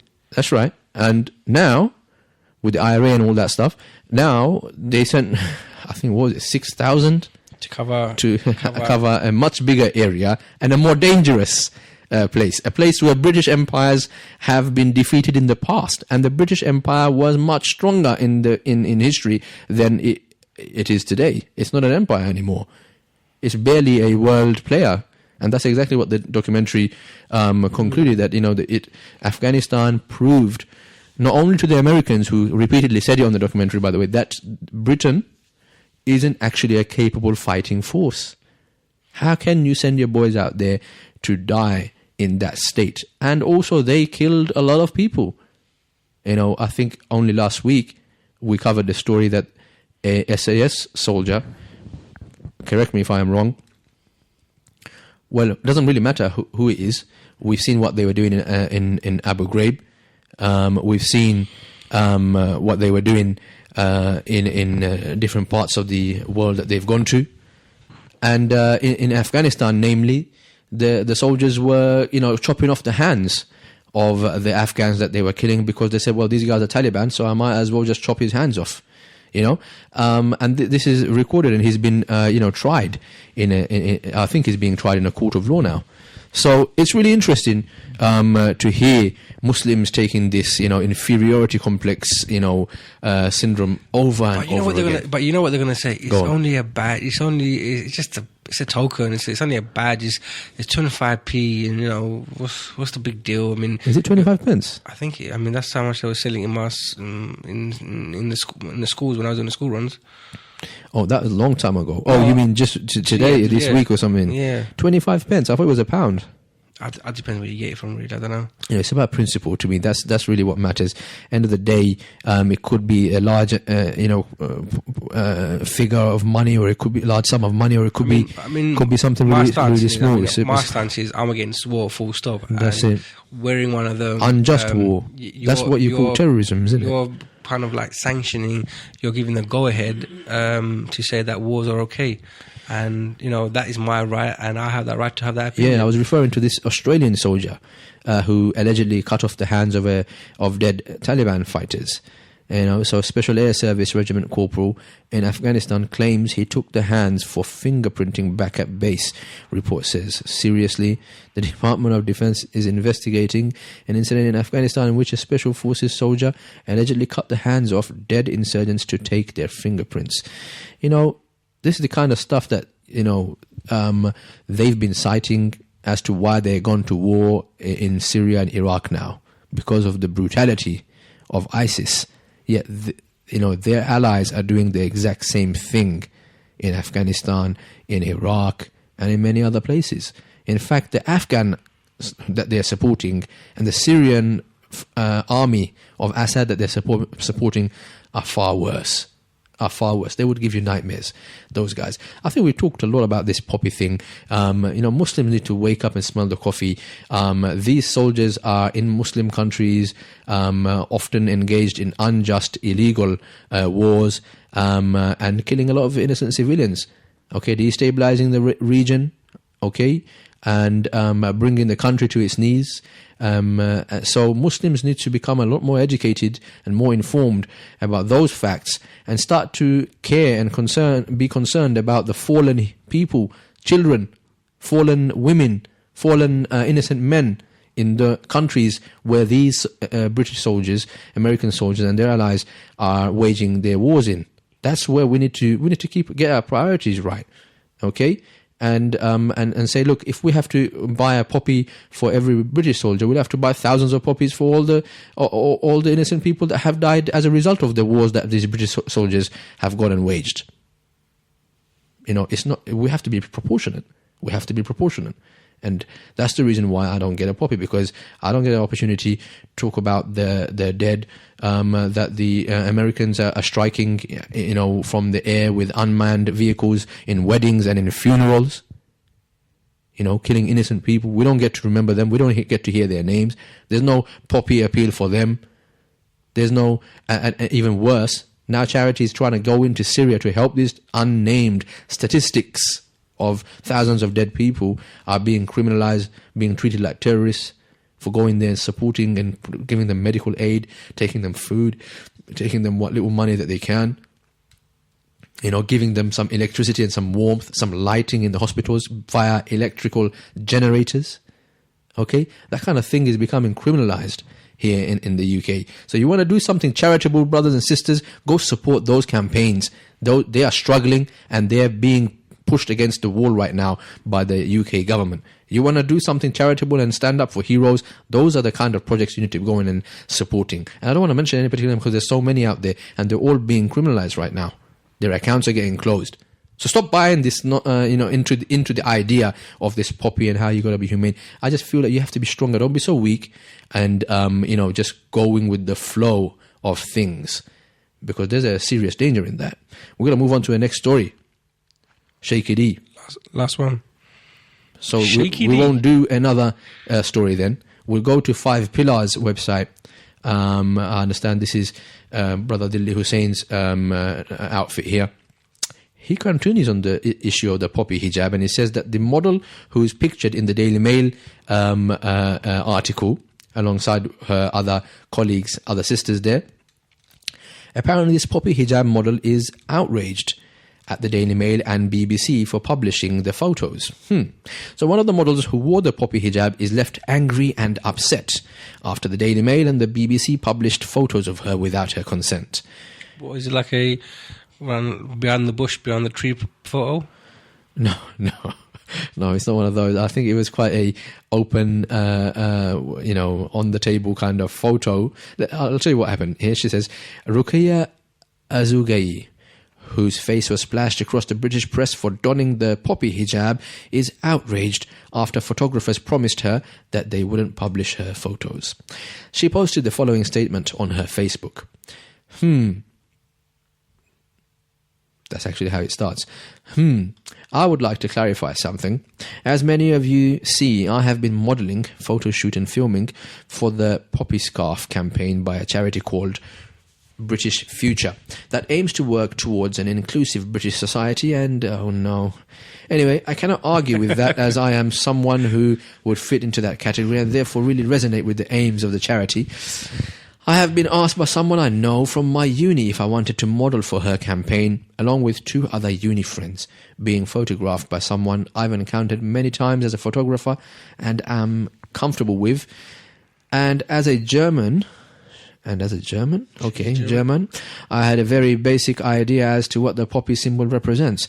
The remembrance of soldiers who fell during wars, including the First and Second World War. Goodness, where does it come? Where's the outrage part? Because it's all about promoting the poppy up till now. She really doesn't get it. I thought she'd be outraged because of the fact that she didn't realise there's a poppy on the headscarf. So what is she outraged about? She's outraged that they just put her picture in the Daily Mail. However, I had no idea it would be all over the Daily Mail, and I also didn't know that there was an article our faces would be used for. Hence, I wasn't prepared for some of the backlash I have been reading today. And it is only today that I found out that this random woman at the photo shoot assured me that the photos would not be used was actually from the Daily Mail, and those 2 guys with the third camera who interviewed us also assuring us that it was nothing major were actually from the BBC. So we thought they... I mean, if they're with cameras, if they've got giant DSLR state of the art, industry standard cameras and flash and tripods with them, you might want to ask them, Who are you? Who are you, and what are you taking Gonna my do my picture pictures for? for? What are you going to be using it for? I mean, is that the picture? I guess they were all caught up in the moment of the, giggles, with my friends, whole my girly friends, the and look at fame. this pretty poppy hijab, That's another why one. didn't we think of that That's idea another, moment? That's another one for the Instagram page. Exactly. But is that the actual picture that she was? That is the actual picture. So it's a posing picture. It's a real picture with a real pose. So it's not a one of model. those kind of. It's a proper photo shoot. So she knew very well that it's a picture pictures. When photographers come to take a picture, I know that it's going to go up somewhere, whether it's a wall, whether it's a paper or a website. So she knew very well that it's going to be out there, and yet she's still complaining. I mean, it's a good sign. I hope she understood that it was a mistake in the first place to be, walking into the trap as set by the bigots and the Islamophobes out there, being pressured into wearing this kind of nonsense, dictated to by the But I think that picture Islamophobes. even if she wasn't there, that was her first mistake, and that was the biggest mistake. But I think she didn't realize that a lot of people will be upset about the fact that she wore that hijab. And what she's doing is she's kind of hiding the fact that it was wrong to be there in the first place. What she's doing, I think she's just upset because she didn't anticipate the backlash. That's all it is. That's what it is. That's what I'm trying to get at. Yeah, She didn't realize that people will be upset at the fact that she. If she got another 1 million likes, I don't think she would have been upset. Yeah, if she wouldn't care if she was on 10 other tabloid and If the broadsheet Daily Mail papers. and the newspaper got if there was no another- backlash. If the Daily Mail and the BBC got another 1 million likes, she wouldn't be complaining. No, she wouldn't. And you know how things are in the celebrity world and in modeling. If you get spotted as a talent, you get picked up by promoters and so on and so forth, and then you can spin off a career out of it. So that's why a lot of people do these kind of things in the early stage, just for free and pro bono and stuff like that. So she, as you said, she's really just upset that there's been a backlash as a result. But I think the good thing is she seems to be taking that on board. She's realizing that this poppy concept isn't really what it was cracked up to I don't be. think the article makes that. And she doesn't make that very clear. She's just really making one point, which is you used my photograph without my consent. I didn't know you were gonna paste it everywhere and anywhere, and you didn't identify yourself when I asked Well, you. unfortunately, that's the modelling industry for you. Someone might take a cheap shot with a camera phone, and that's it. It's all over the internet. That's the hidden dangers and the pitfalls of modelling. And this is another point for the new show that's going to be coming up, where we do have this huge, massive hijab makeup tutorials and hijab tutorials, and it's huge. I mean, some of these people have thousands and thousands of followers, and it's crazy because everyone's like these are mainly sisters, but I mean, how do I know this? How do I know this stuff? I have a lot of female members in my family,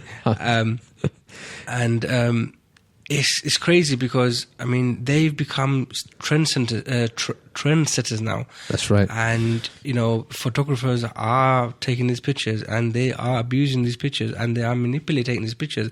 And it's unfortunate that our sisters do fall into this trap. And This it's is a trap of the shaitan. I totally agree with you. It is a trap, and here's a proof of the trap from the sister who did the modelling for this photo. She says here, upon further research, I now know that there are many different opinions actually about this matter. Which matter? I'm thinking she's talking about the poppy, right? Yep. And I just wanted to make clear where I stand. I don't support any wars and killing of anybody, including soldiers as well. And I can assure that nobody urged me or anyone to wear anything. We simply thought we are supporting a young fashion designer with her little project. I am thankful for all the positive comments and support here on Facebook, but I have to say that I'm not pleased with what has happened and feel very played and used. This has been a big lesson for me, and I will be a lot more careful and cautious in the future. Alhamdulillah, there's a kind of at least a rude awakening for her, that Muslims have to be a lot more shrewd and lot less naive about these things. Okay? So I think that's the end for today. We were going to cover a number of other stories today. Let me just read the headlines. Basically, in Moscow, Russia takes down Steve Jobs' memorial after Apple's Tim Cook comes out as gay.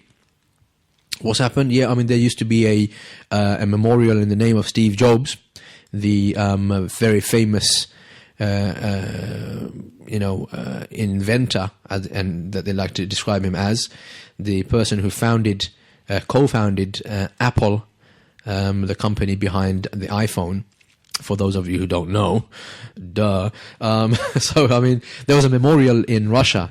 It was a statue, I think, of an iPhone and some picture of Steve Jobs on it and stuff. But since Tim Cook, who took over from Steve Jobs after Steve died, and Tim Cook has come out just, I think, last week saying that he's a homosexual, he's gay.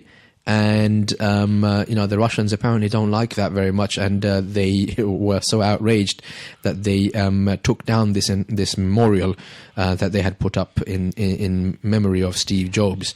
But Tim Cook has upset them with this, and they've made some very strange arguments in favor of taking it down. It says here the more than 6 foot high monument in the shape of an iPhone was erected outside a St. Petersburg college.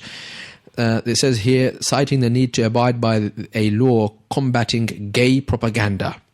So Russia is kind of against, homosexuals and, gay propaganda, it puts, as it says in inverted commas. In Russia, gay propaganda and other sexual perversions among minors are prohibited by law. End quote.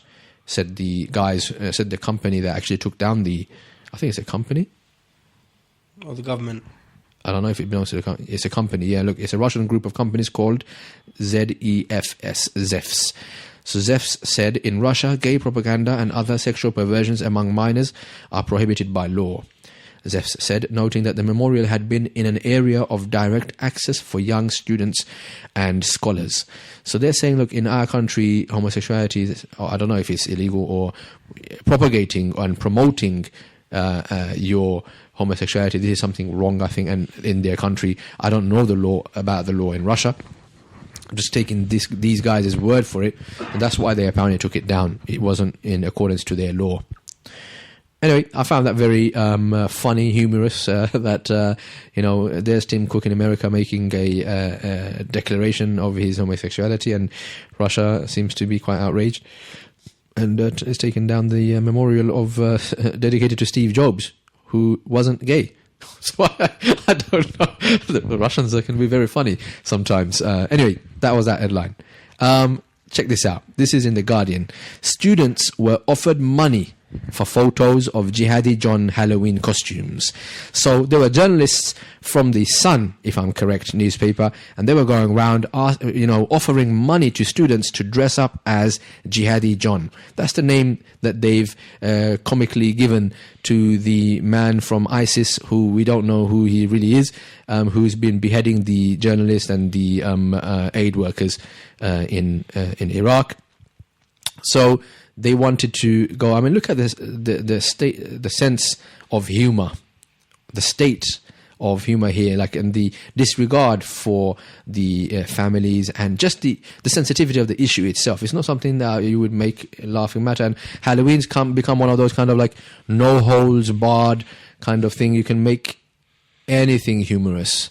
So they were willing to pay people to dress up as this guy who beheaded James Foley. So and it's just the kind of dirty tactics of the media really knows no bounds. That's why this story caught my eye. How many people did they pay to get away with it? I don't think they actually got anybody to do it, but it's been reported, I believe, by these good students, and said, look, this is something that these papers are, the tactic that these papers are getting to. Obviously, students don't have a high income. They would do a lot of things that ordinary people may not do. They're young as well, of course, so they're very, very boisterous. So if they could get some money out of something that is also quite humorous, because young people can be a little bit reckless as well. But again, these people seem to be responsible enough, and they reported it to a more responsible paper, The Guardian, and they've written this story. And it wasn't just the Jihadi John. They actually wanted for people to be dressed up as Ebola victims, dying from Ebola. So that would have been a very fancy costume for Halloween, apparently, according to The Sun. We also know that they, was it Walmart or... I do apologize if I'm misquoting, but one of the well-known retailers in America, I understand, was also selling a costume of a so-called Afghan person. I think they were trying to depict a Taliban fighter with a mask and beard and the whole Afghan gown and dress that the Afghan men wear. So they've since receiving a lot of complaints about that. That it's actually racially stereotyping a group of people and degrading them as well. They actually had to pull that product from their shelves and not put it on sale anymore. But that's the kind of level of kind of bigotry that is out there and being passed off as okay in the name of humor, like those dirty N-word jokes that people used to say. Well, it's just a joke, mate. Just take it on the chin, laugh it off. I'm afraid that is not acceptable. So we had a few other stories, but I really am not going to be able to go through them today. Inshallah, we'll have a lot more interesting topics for you guys next week. We do apologize that we haven't been able to get through everything. I do thank again a lot of the guys who've been texting us and getting in touch to contribute. We urge you to call us, inshallah. Don't feel shy. We are your brothers, bi'idhnillah. Even if we do disagree, we treat our callers and guests with some level of decency, inshallah. So feel confident to get in touch and take part in the Security Council and the discussions that we have here. So barakallahu feekum. Mr. Producer, do you have anything to add? I was just going to say, are we going to stick to the Pickles as Django? Yeah, I think definitely this week's Django is Eric Pickles. I mean, the man had audacity and what nerve. He got me vexed. £76,000 worth of biscuits. Just of biscuits. The article I was looking for was that he also claims expenses, I think about £300 a month of expenses to pay for a second home. And most of these MPs who work here in London, they don't live in the so-called slums of London. They might have other homes, or they're not actually located in Westminster. They have other plush homes that they live in. So they have 2 homes. So these guys to be lecturing, mayors of these very deprived boroughs, very, high crime, underdeveloped boroughs like Tower Hamlets, for them to be lecturing those guys, I find it, utterly hypocritical. And, it's really gut-wrenching to hear this guy who spends £76,000 a year on tea and biscuits. Forget the other, free taxi rides home and, travel expenses and paying for hotel rooms. We know a lot of MPs claim for hotel rooms and Sky TV subscriptions and even furniture and holidays included. And they were paying, this is on top of the salary that they receive. This is MPs' expenses. These are expenses claims that they used to make. So for this guy to be launching an investigation into the money handling of Mayor Lutfur Rahman while he is spending £76,000 on biscuits, for that reason, my good friend, you are Django of the week on the Security Council. So without further delay, inshallah, we'll be going shortly to the Nasheed break, inshallah, and we will be ending our program. I was really happy to have you guys here joining us again this Tuesday night. Hopefully, we'll see you again just around the corner next week. Same time, same place with the Security Council. Jazakumullahu khair. Assalamu alaikum wa rahmatullahi ta'ala wa barakatuh. In a world overrun by neocon warmongers, and with the mass media in the pockets of the cabal elite, there remains one bastion of truth amidst the confusion. One beacon of light shining through the murky fog of spin and Islamophobic propaganda. That's right, it's the MP Radio Security Council, the final frontier in the fight for freedom and fairness. I give you the Security Council. أبدا لن نحيد أبدا لن نحيد أبدا لن نحيد عن خطى الإيمان دربنا درب قويم دربنا درب قويم بالهدى القرآني أبدا لن نحيد أبدا لن نحيد أبدا لن نحيد عن خطى الإيمان دربنا درب قويم دربنا درب قويم بالهدى القرآني سائرون في طريق الحق يا جند